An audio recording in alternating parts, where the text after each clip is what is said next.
benvinguts de nou a Baluards i Canons. Les imatges que veureu a continuació són de l'última edició de la recreació dels setges napoleònics de Girona i tot i que nosaltres no participem en recreacions napoleòniques, ja vam dir que segurament apareixerien imatges d'aquestes recreacions perquè companys i amics del món de la recreació sí que hi participen, doncs a vegades sí que ens hi deixem caure com a turistes i gravem una mica i fem fotos. Aquesta recreació dels setges napoleònics de Girona acostumen a durar de divendres vespre a diumenge migdia i tenen gran afluència de participació de recreadors i de públic també.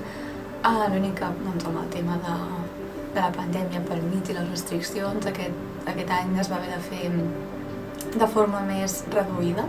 Tot i així llueix bastant aquesta recreació i us animem a que si en algun moment us interessa anar-la a veure. No oblideu que es fa a principis de setembre, a mitjans de setembre, i també us deixarem una mica d'informació a baix a la capseta de descripció. Res més, no oblideu subscriure-us al canal, deixar un m'agrada i activar la campaneta per rebre totes les notificacions dels propers vídeos. I ara sí, us deixem amb les imatges. Go!